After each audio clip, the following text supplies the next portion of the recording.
কারণ আস্তে আস্তে হয়ে যাবে, কারণ আজকের শিশু আর আগামী দিনের তাই না? ইনশাল্লাহ আমাদের দেশ থেকে যাবে। শুরু করছেন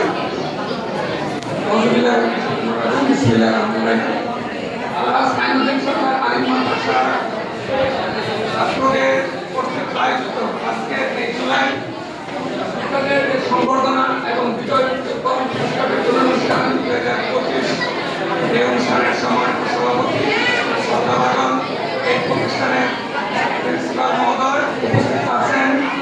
আমার এই প্রতিষ্ঠানের যে অ্যাডক কমিটি আছে সেই অ্যাডক কমিটির সম্মানিত অভিভাবক সদস্য আছেন, শিক্ষক প্রতিনিধি এবং সম্মানিত শিক্ষকবৃন্দ এবং প্রিয় শিক্ষার্থীবৃন্দ, আসসালামু আলাইকুম। আজকের শ্রদ্ধাভরে স্মরণ করছি আজকের এই 5ই আগস্ট 36শে জুলাই যারা এই দিনটি এনেছে সেই সকল শহীদদের প্রতি আমার শ্রদ্ধাঞ্জলি, তাদের আত্মার মাগফিরাত কামনা করছি এবং যারা এখনো বিছানায় কাতরাচ্ছে বা হসপিটালে আছে এবং অসুস্থ তাদের সুস্থতা কামনা করছি। এই বাংলাদেশ হওয়ার পর থেকে এখন পর্যন্ত যারা এই দেশের জন্য জীবন দিয়ে গেছে তাদের আত্মার মাগফিরাত কামনা করছি এবং যারা এখনো কাজ করছে তাদের দীর্ঘায়ু কামনা করছি। শ্রদ্ধাভরে স্মরণ করছি এই আলহাজ আইনুদ্দিন সরকার আলিম মাদ্রাসার প্রতিষ্ঠাতা আলহাজ আইনুদ্দিন সরকার, যিনি এই প্রতিষ্ঠান স্থাপন করেছেন বিদায় আজকে আমি বক্তব্য দিতে পারতেছি, আজকে তোমরা এখানে পড়াশোনা করতে পারতেছি। এবং এই প্রতিষ্ঠানের এই যে মূল ভবন মাঠের যে জমিদাররা আমার নানা মরহুম শরীয়তুল্লাহ সরকার সহ এই প্রতিষ্ঠানের জন্য অনেকে জমিদার করেছে, অনেকের নাম আছে এখানে। বিভিন্নভাবে যারা এই প্রতিষ্ঠানের সাথে জড়িত, এখানে ঈদগাহ মাঠ আছে, মসজিদ আছে, ওয়াকফ আছে, সেই সকল সদস্যদের প্রতি শ্রদ্ধা জ্ঞাপন করছি। এই প্রতিষ্ঠানের আজীবন দাতা সদস্য তাদের প্রতি শ্রদ্ধা জ্ঞাপন করছি। আমি আজকে তোমরা এই প্রোগ্রামটা করছো, আজকে রাষ্ট্রীয়ভাবে ছুটি ঘোষণা ছিল, পরবর্তীতে শিক্ষা মন্ত্রণালয় থেকে বিভিন্নভাবে নির্দেশনা দিয়েছে বিভিন্নভাবে প্রোগ্রাম করার জন্য। সেই প্রোগ্রামটা অলরেডি তোমরা করে ফেলেছ। আরো বিভিন্ন প্রোগ্রাম ছিল এবং চলমান থাকবে। তবে আমি দেশপ্রেম একটু বলি, শুধু আমাদের না, কোরআন এবং হাদিসের দেশপ্রেম সম্পর্কে বিভিন্নভাবে বলা, তোমরা স্টাডি করবা। আমাদের প্রিয় নবী হযরত মুহাম্মদ সাল্লাল্লাহু আলাইহি ওয়াসাল্লাম যখন উনি হিজরতে মক্কা থেকে মদিনায় চলে যাচ্ছিল, বারে বারে তিনি তার কিন্তু জন্মস্থানের জন্য পিছন দিকে তাকাইছিল। তার এই প্রিয় জন্মভূমি রেখে যখন উনি বাধ্য হয়ে চলে যাচ্ছিল, ওনাকে দেশ ত্যাগ করতে বাধ্য করছিল, তারপরে উনি ওনার দেশের প্রতি বা এলাকার প্রতি মায়া কিন্তু কোনোভাবে কমে না। ঠিক তেমনি সেই ধারাবাহিকতায় আমাদের দেশপ্রেম থাকতে হবে, এই দেশের জন্য কাজ করতে হবে।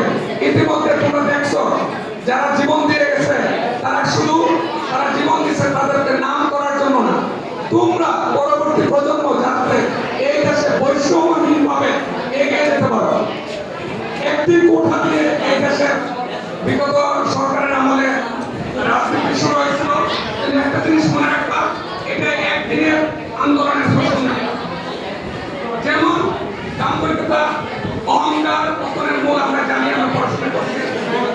আস্তে আস্তে তুমি যত কিছুই ভালো, আমরা কিন্তু বলি শেষ ভালো যাক সব ভালো, যত কিছুই করো লাস্টে আইসা যে পরিণতি আছে সেই পরিণতি যারা ভবিষ্যতে আসবে তারা যাতে আর এরকম না হয় সেটা আমাদের প্রত্যাশা থাকে।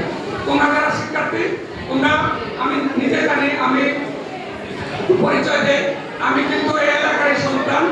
আমার বাড়ি বগুড়া চৌধুরী বাড়ির সন্তান। আমার নানার বাড়ি এই মাদ্রাসার পূর্ব পাশে। এখানে আমি চট্টগ্রাম স্কুলে পড়াশোনা করছি, এরপরে ভারত কলেজ, এরপরে ঢাকা স্কুলে পড়াশোনা করছি। একটা জিনিস বলি যে মাদ্রাসা শিক্ষায় যারা পড়াশোনা করতেছ, ইহকাল পরকাল দুইটাই পাওয়া যাবে আলহামদুলিল্লাহ। কারণ আমার সাধারণ শিক্ষা যারা করছে ওখানে কিছুটা আছে, পরবর্তীতে আমাদের পড়াশোনা করতে হয়।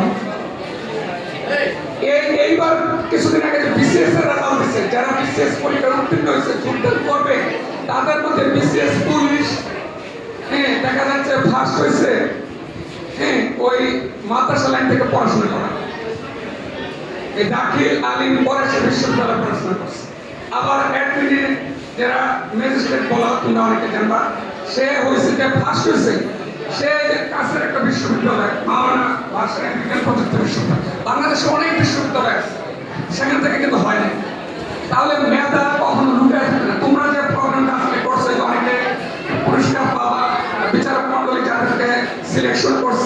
তাদের মন ভালো থাকবে অন্যরা। কিন্তু যারা অংশগ্রহণ করছে তাদেরকে আমি ধন্যবাদ জানাই। তোমরা অংশগ্রহণ করছো বিধায় অন্যেরা পুরস্কৃত হবে। গণতন্ত্রের নিয়ম এইটা যে একাধিক থাকবে, সেখান থেকে তুমি বেছে নিবে। ঠিক তেমনি আমাদের এই শিক্ষার মাধ্যমে আমরা এটাই অর্জন করবো যে আমরা এই দেশের জন্য কাজ করব, পড়াশোনা করে ভবিষ্যতে আমরা যাতে এই দেশের জন্য কাজ করতে পারি এবং এই শিক্ষা প্রতিষ্ঠানের জন্য। আমি তোমাদের জন্য একটা জিনিস বলে যাই, আমি দায়িত্ব নিয়েছি মনে হয় স্যার জুলাই মাসের অর্থাৎ 7 তারিখে থেকে আমার অফিস করা হয়েছে আমাদের 28 তারিখে ম্যানেজিং কমিটি।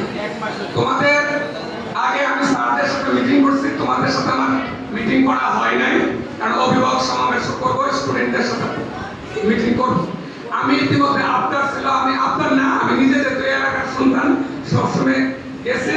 আমি এই মাঠের অনেক কিছু দেখছি, তোমাদের মাদ্রাসার গ্রিল মানে বারান্দা অরক্ষিত। আমি সেই কাজটা ব্যক্তিগত খরচে আমি করে দিচ্ছি।